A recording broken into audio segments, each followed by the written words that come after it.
आज का हमारा टॉपिक है इम्प्रेशन मटेरियल्स। हम स्टार्ट करते हैं पॉलीसल्फाइड से। ठीक है, तो ये जो हमारा था पॉलीसल्फाइड, इसको पहला डेंटल इलास्टोमर भी कहा जाता है, थाइकोल भी कहा जाता है, वल्कनाइजिंग इम्प्रेशन मटेरियल भी कहा जाता है और मरकैप्टन इम्प्रेशन मटेरियल। इसके 4 नाम हो गए। ठीक है, उसके बाद आता है कि ब्राउन कलर का होता है। ठीक है, ये ब्राउन कलर का क्यों है? क्योंकि इसके अंदर है लेड डाइऑक्साइड। अब इसकी जो परमानेंट डिफॉर्मेशन की बात करते हैं, मतलब कि जैसे कि हमने अभी इम्प्रेशन लिया है तो हम ज़्यादा टाइम तक उसको छोड़ नहीं सकते, हमें कास्ट पोर करनी पड़ेगी। विद इन हमें हाफ एन आवर, आधे घंटे के अंदर अंदर पोर करना पड़ता है, क्योंकि अगर हम छोड़ देंगे तो बाद में क्या होता है कि वो श्रिंक कर जाती है, उसका पानी इवापोरेट हो जाएगा, वो श्रिंक कर जाएगी। ठीक है, तो जल्दी से जल्दी पोर करना है। यहाँ पे हाइड्रोफोबिक है, यानी कि जब हम इम्प्रेशन लेंगे तब हमें क्या करना है, अच्छे से आइसोलेट करना है, सलाइवा के कॉन्टैक्ट में नहीं आना चाहिए। अगर हम बात करते हैं सेल डेथ काउंट की, तो वो लोवेस्ट है, यानी कि मटेरियल अच्छा है, बायोकम्पेटेबल है। ठीक है, इसकी अगर टीयर स्ट्रेंथ की बात करें तो वो अच्छी है। उससे क्या होता है कि अंडरकट में से रिमूव करने में दिक्कत नहीं आती। ठीक है, पेशेंट डिस्कम्फर्ट क्यों है? अब इसके अंदर क्या होता है कि सेटिंग टाइम है अप्रोक्स 8 से 12 मिनट, यानी कि पेशेंट को बिठा के रखना पड़ता है।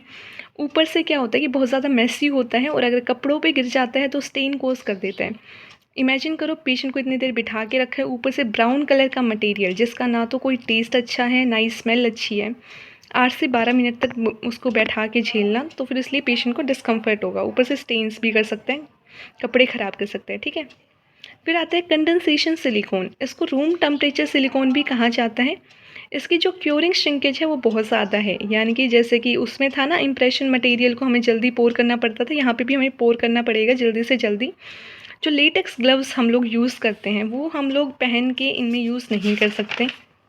ठीक है, ये फ्लेक्सिबल होते हैं, तो उसमें क्या होगा कि अंडरकट में से रिमूव करने में ईजी है। ठीक है, अब क्या होता है कि हमें इस कंडेंसेशन सिलिकॉन को काफ़ी टाइम तक स्टोर नहीं कर सकते, क्योंकि इसके अंदर होता है टीन। तो टीन से क्या होगा कि टीन के साथ ऑक्सीजन कंबाइन कर देती हैं, तो टीन का ऑक्सीडेशन हो जाएगा और टीन ऑक्साइड बना देगी, तो वो फिर कंडेंसेशन सिलिकॉन ख़राब हो जाता है, इसलिए ज़्यादा टाइम तक हम इसको स्टोर नहीं कर सकते। फिर आते हैं एडिशन सिलिकॉन में। इसको पॉलीविनाइल सिलोजेन और इम्प्रेशन पॉलीविनाइल सिलोजेन भी कहा जाता है। इसमें क्या है कि कोई भी वोलाटाइल प्रोडक्ट नहीं होता। ठीक है, यानी कि हम इसमें थोड़ा टाइम ले सकते हैं। इसकी जो क्योरिंग श्रिंकेज है वो यानी लोवेस्ट है।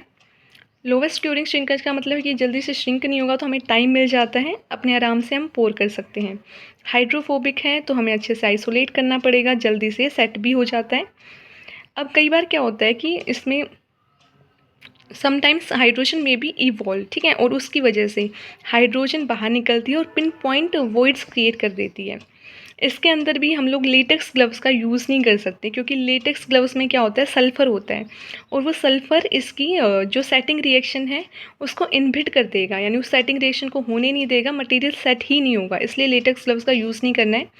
अगर हम बात करते हैं डिसइंफेक्शन की, तो हमें क्या करना है कि हम इसको अगर डिसइंफेक्ट करना चाहते हैं तो हाइपोक्लोराइड का और 2% ग्लूटाल्डिहाइड का यूज़ करते हैं।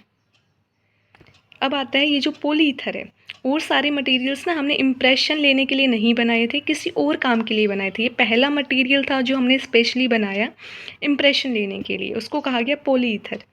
डायमेंशनली बहुत अच्छा है। ठीक है, इसमें डायमेंशनली देखा जाए तो यानी कि ये श्रिंक नहीं करेगा। आपने इम्प्रेशन लिया, इवन आप कई दिनों तक उसको रख सकते हो, वो ना श्रिंक होगा, कुछ भी चेंज नहीं आएगा, डायमेंशनली स्टेबल है, तो आप कभी भी पोर कर सकते हो, कास्ट काफ़ी दिन बाद भी कर सकते हो।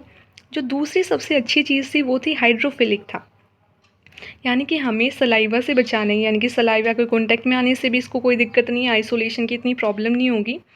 अब दिक्कत कहाँ थी, ये बहुत ज़्यादा स्टिफ था कि भाई सोचो अंडरकट में से रिमूव करना तो बहुत मुश्किल है, बहुत ज़्यादा स्टिफ है, और एक ये था कि बहुत ज़्यादा टॉक्सिक है। ठीक है, सेल टॉक्सिसिटी कोज करता है, तो बायोकम्पेटेबल मटेरियल नहीं है, इसलिए हम लोग पॉलीईथर का ज़्यादा यूज़ नहीं करते।